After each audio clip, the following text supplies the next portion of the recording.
ආයුබෝවන් මම ජෝතිර්වේදී මන්තාචාර්ය සමරංගේ.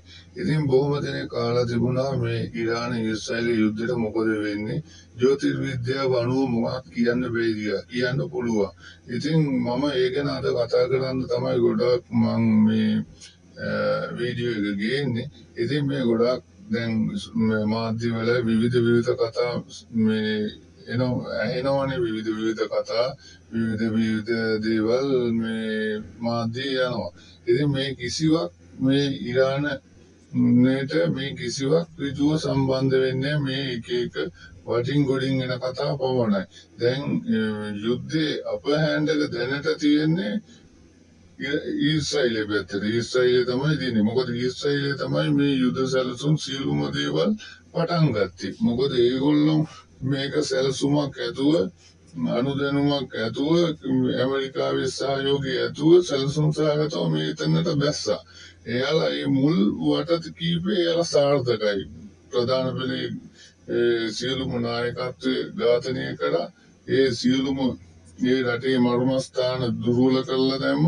ඒ සියලුම දේවල් කරා.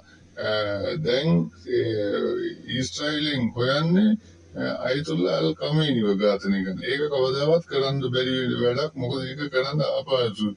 මොකද දැන් අයතුල්ලා අල් කමේනි සහ ඉන්න පිරිවෙල ඒ රටේ ඉන්න ජ්‍යෙෂ්ඨ පිරිවෙල දැන් මේකට සැලසුම සහගතව ඉන්නවා. මොකද ඊශ්‍රායලයේ වගේ නෙමේ ඉරානයේ. ඊශ්‍රායලයේ මේ සරලව මේ සියුම්මාව ගමනක් තියෙන්නේ. මේ ඉරානයේ එහෙම නෑ. කටුක අත්දැකීම් මැදින් බොහොම අමාරුවෙන් ආපු ගමන. සම්බාධක මැදින් සියලු දේ ගොඩනගාගෙන මේ ආරක්ෂිතව දැනටත් ඒ සියලු දේ විනාශ කරන්න බැරි විදිහට භූගතව සියලු දේ ඉදිරි දැක්මක් අනුව සැකසුම් කරපු රටක් තමයි ඉරානය කියන්නේ.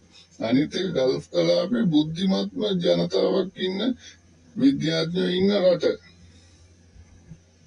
ඉතින් දැන් මේ යුද්ධය ඊශ්‍රායලෙන් පටන් අරගෙනත් දැන් සතියක් වෙනවනේ. දැන් මේ සිකුරාදා වෙනකොට සතියක් වෙනවා. හැබැයි යුද්ධයට තාම ඉරානය අවතීර්ණ වුණේ නැහැ. ඉරානය අවතීර්ණ වෙන්නේ මේ සතියෙන් පස්සේ. මේ සති ඉදිරි සති දෙකේ අනිවාර්යෙන් අපහෑන්ඩ් එක ඉරානය පැත්තට එනවාමයි. ඒක නතර කරන්න බෑ.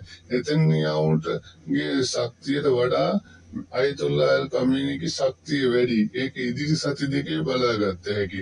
දෙගොල්ලන්ට වෙන්නේ ඇමරිකාවට සහ මේ ඊශ්‍රායලයට වෙන්නේ මේකට අත දාලා අත පුච්චගත්තු වැඩේ විතරයි. ඇමරිකාව යුක්‍රේනයට කරපු වැඩේම තමයි කරන්නේ. ආයුධ දීලා බැරි වෙනකොට කරන්න බෑ කියලා අයින් වුණා. ඒකම තමයි මෙතනදිත් වෙන්නේ. මෙතන වෙන්නේ ඊශ්‍රායලයේ කරදරේ අමාරුවේ වැටිච්ච එක විතරයි. ඉරානය මේකට සියුම්ම ගැඹුරුව මේකට මුහුණ දෙනවා. අනිත් එක කවදාවත් අයතුල්ලා අල් කමේනි යටත් වෙන්නේ නැහැ මැරුණා. ඒක සහ සුද්ධයි ස්ථිරයි. ඉරානි කවදාවත් යටත් වෙන්නේ නැහැ. ඉරානි අනිවාර්යෙන් මේකට යුද්ධමය වශයෙන් පියවරක් ඒගොල්ලෝ ඉදිරියටත් ගන්නවා. ඉදිරියට යලා අඩියක් ඉස්සරහට අඩි දෙකක් තියෙනවා. ඒක නතර කරන්න කාටවත් බෑ. මොන සම්බාධක තිබුණත් මොන තර්ජන ගර්ජන තිබුණත් ඉරානි ගමන නතර කරන්න බැරි තැනට මේ වෙනවා. ඒ වගේම තමයි ඉරානයට ඍජුව උදව් නොකරන්න පේන්න හිටියත් පසුපසින් ලොකු ශක්තියක් වෙන රටවල් ගොඩක් තියෙනවා.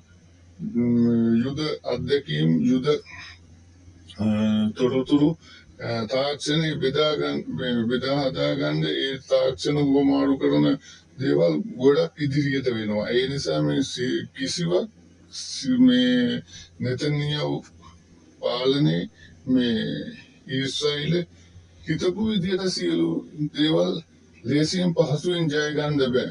මෙයාලගේ ගුවනේ බලේ ඉරානයේ ගුවන්තලේ ඒගොල්ලෝ අතේ කිව්වට ඒක කවදාවත් ඒක වෙන්නේ නැති වැඩක්. ඒක මේගොල්ලෝ නිහඬව ඉන්නකම් එහෙම මේ ගුවන් බලේ තියෙයි. ඒත් ඉදිරි සති දෙකේදී කිසි දෙයක් කරගන්න බැරි වෙන්න හිර වෙනවමයි.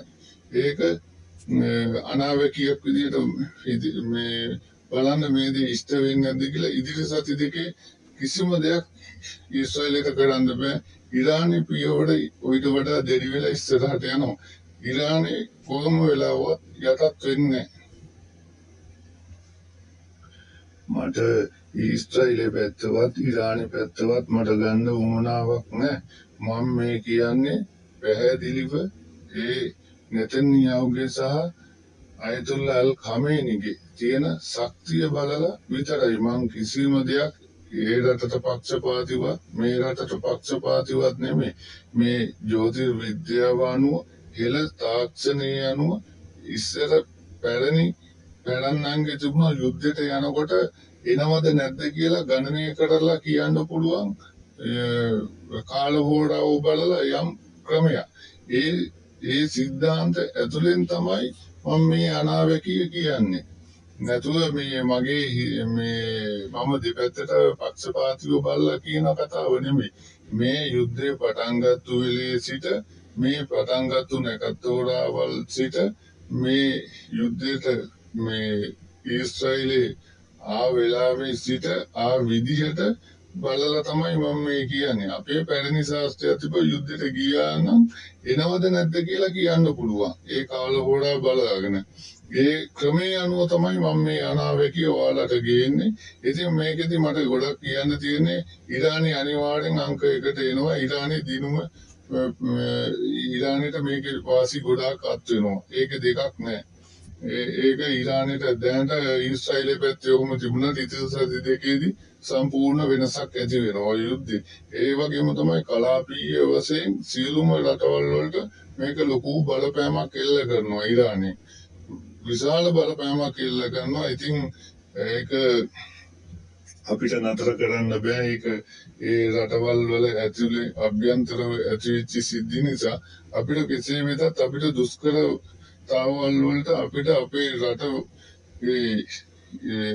මුහුණ දෙන්න වෙනවා. මේක මේ ප්‍රශ්නේ නිසා මේ යුද වාතාවරණය අනිවාර්යෙන් අපිට මුහුණ දෙන්න වෙනවා. අපිට අපහසුතාවල් වලටපත් වෙනවා. ඒක තමයි මට කියන්න තියෙන්නේ. ඉතින් අදට ගෙන වීඩියෝ එක මම මෙතනින් නතර කරනවා. ඒ වගේම මගේ channel එක subscribe කරන්න, bell icon එක click කරන්න. ඉතින් මේ ඔයාලගේ අදහසුත් මට comment එක දාන්න. ඉතින් අදට ඔබට සුබ දවසක් ආයුබෝවන්.